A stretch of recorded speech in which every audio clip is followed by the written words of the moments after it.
Hello everyone, আসসালামু আলাইকুম। Welcome to our খুশির ছোট ছোট গল্প চ্যানেলে সবাইকে স্বাগতম। আজ শেয়ার করছি আলুর প্যাটিস। এটা দেখতে যেরকম সুন্দর, খেতেও কিন্তু ভীষণ মজার। আশা করি আপনাদের কাছে অনেক বেশি ভালো লাগবে। আপনারা চাইলে বিকেলের নাস্তা হিসেবেও এই রেসিপিটি বানিয়ে নিতে পারেন, আবার বাচ্চাদের টিফিনেও দিতে পারেন। তাহলে চলুন রেসিপি দেখে নিই কীভাবে বানাচ্ছি।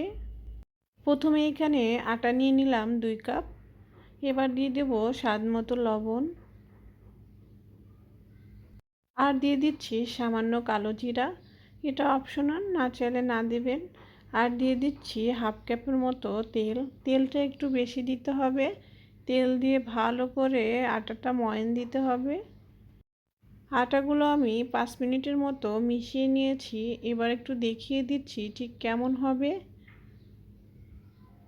আমার ময়ান দেওয়া হয়ে গিয়েছে। এবার আমি নর্মাল পানি দিয়ে একটা ডো তৈরি করে নিব।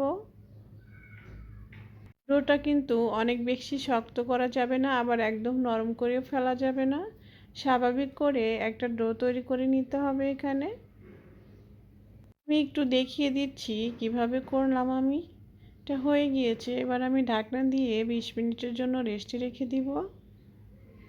এখানে আমি আগে থেকে কয়েকটি আলু সিদ্ধ করে রেখেছিলাম। এটা আমি এখন ম্যাশ করে নিচ্ছি।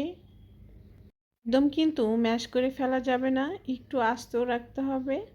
এভাবে করে আমি করে নিচ্ছি। আপনারা চাইলে ছুরি দিয়েও একদম কুচি করে কেটে নিতে পারেন। তো এটা আমার হয়ে গিয়েছে। এখন আমি রান্নায় চলে যাচ্ছি। প্রথমে এখানে আমি হালকা করে একটু তেল দিয়ে দিলাম, 2 থেকে 3 টেবিল চামচ। হালকা গরম হয়ে আসলেই দিয়ে দিচ্ছি 1 টেবিল চামচ জিরা। অবশ্যই কিন্তু জিরাটা ব্যবহার করতে হবে। দিয়ে দিলাম হাফ কাপের মতো পেঁয়াজ কুচিয়ে। এই দুইটাই এখন ভালো করে একটু ভেজে নিতে হবে। ঝালের জন্য দিয়ে দিচ্ছি 3টি কাঁচামরিচ কুচি। সব কিছু ভালো করে মিশিয়ে নিতে হবে। এবার কিছু মশলা ব্যবহার করছি। এখানে দিয়ে দিচ্ছি হাফ চা চামচ হলুদ গুঁড়া, স্বাদ মতো মরিচের গুঁড়া। সব কিছু মিশিয়ে নিব। খেয়াল রাখতে হবে যেন মশলাটা পুড়ে না যায়। এবার আলুগুলো দিয়ে দিচ্ছি।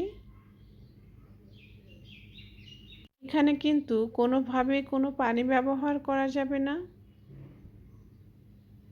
এবার মশলার সাথে আলুটা ভালো করে একটু মিশিয়ে দিচ্ছি।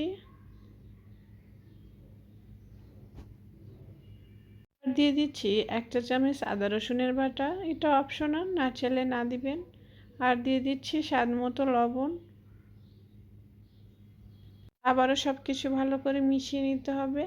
এ পর্যায়ে লবণটা একটু চেক করে নেবেন। এটা আমার বানানো হয়ে গিয়েছে। দিয়ে দিচ্ছি নামানোর আগে ধনিয়া পাতা কুচি। অবশ্যই কিন্তু ধনিয়া পাতা কুচিটা ব্যবহার করবেন, তাহলে সুন্দর একটা ফ্লেভার পাওয়া যাবে। এটা মিশিয়ে এখন আমি চুলাটা বন্ধ করে দিচ্ছি। এবার আমি আটাটা দেখে নিচ্ছি কতটা সফট হয়েছে। আমি এখানে এক সমান করে লেচি করে নিব। এই জন্য লম্বা করে ছুরি দিয়ে কেটে নিচ্ছি এক সমান করে, যেন সবগুলো ডো এক সমান হয়। এটা এবার আমি সাইডে রেখে দিব। এবার দিয়ে দিচ্ছি হাফ কাপ ময়দা। সামান্য পানি দিয়ে একটু গুলিয়ে নিব। এটা যখন আমরা প্যাটিস বানাবো তখন কিন্তু কাজে লাগবে। এই আটা গোলাটা আঠার কাজ করবে। এটা গোলানো আমার হয়ে গিয়েছে, সাইডে রেখে দিচ্ছি আমি। এবার আমি একটা লেচি নিয়ে নিয়েছি। এবার লম্বা করে একটা রুটি বানিয়ে নেব। অবশ্যই কিন্তু পাতলা হতে হবে রুটিটা।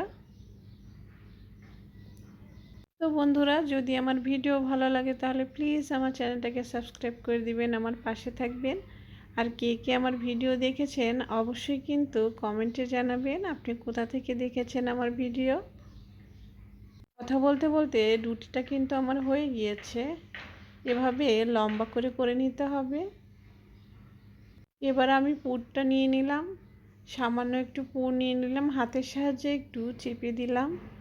এখন চারিপাশে আঠার মতো যেটা আমি বানিয়ে রেখেছিলাম সেটাই দিয়ে দিচ্ছি। দেখে অবশ্য বুঝে যাচ্ছেন আমি কিভাবে করছি কাজটা। এবার আমি দুই সাইড থেকে ভাঁজ করে নিব।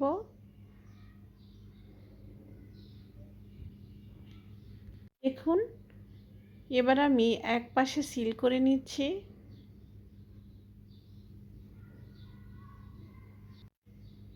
এই দ্বিতীয় ভাঁজটা আমি এবার উপরে তুলে দিচ্ছি। এখন অন্য পাশে আমি উল্টিয়ে নিচ্ছি। আমি যদি একই পাশে দুইটা ভাঁজ দিই তাহলে অনেক বেশি মোটা হয়ে যাবে।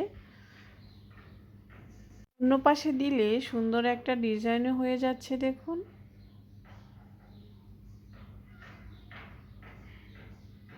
এই তো একটা প্যাটিস আমার হয়ে গিয়েছে। এবার আমি আরেকটা বানিয়ে দেখিয়ে দিচ্ছি আপনাদেরকে। আবারও আমি লম্বা করে একটা রুটি বেলে নিয়েছি আর মাঝখানে পুরটা দিয়ে দিলাম। এখন চারপাশে একটু আঠা লাগিয়ে দিচ্ছি। এবার দুই পাশ থেকে ভাঁজ করে নিতে হবে। নাস্তাটি খেতে কিন্তু অনেক বেশি মজার। আশা করি আপনাদের কাছে অনেক বেশি ভালো লাগবে। একবার হলেও বাসায় ট্রাই করে দেখবেন, পরিবারের সবাই অনেক বেশি পছন্দ করবে। একইভাবে আমি একটু চেপে চেপে লাগিয়ে দিচ্ছি যেন পুরটা বের হয়ে না আসে ভাজার সময়। আমি এই পাশে আঠা লাগিয়ে দিলাম। আঠা বলতে যে আঠাটা আমি গুলিয়ে রেখেছিলাম সেটাই দিয়ে দিচ্ছি। এবার হাতের সাহায্যে একটু শেপ করে নিব। এবার অন্য পাশেও আমি করে নিচ্ছি একইভাবে। আপনারা চাইলে এই নাস্তাটি বানিয়েও রেখে দিতে পারেন। ফ্রোজেন করে রেখে 1 মাসের মতো খেতে পারবেন এই নাস্তাটি। এই তো এই প্যাটিসটাও বানানো আমার হয়ে গিয়েছে। একইভাবে আমি সবগুলো বানিয়ে নিব। এই তো একইভাবে আমি সবগুলো বানিয়ে নিয়েছি। এবার ভাজতে চলে যাচ্ছি। অবশ্যই কিন্তু ডুবো তেলে ভাজতে হবে এই নাস্তাটি। এর জন্য এখানে আমি তেল নিয়ে নিচ্ছি একটু বেশি পরিমাণে।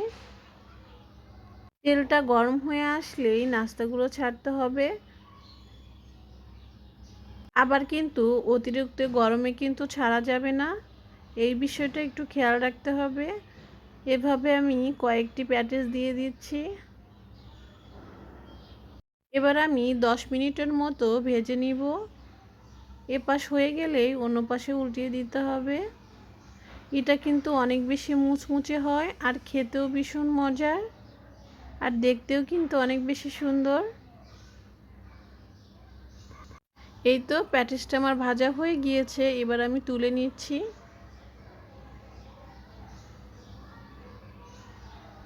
একইভাবে বাকিগুলোও আমি ভেজে নিব।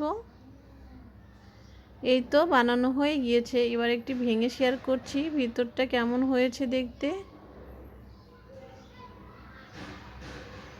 বন্ধুরা, আবারও চলে আসবো নতুন কোনো রেসিপি নিয়ে। ততক্ষণ পর্যন্ত সবাই ভালো থাকবেন, সুস্থ থাকবেন। আল্লাহ হাফেজ।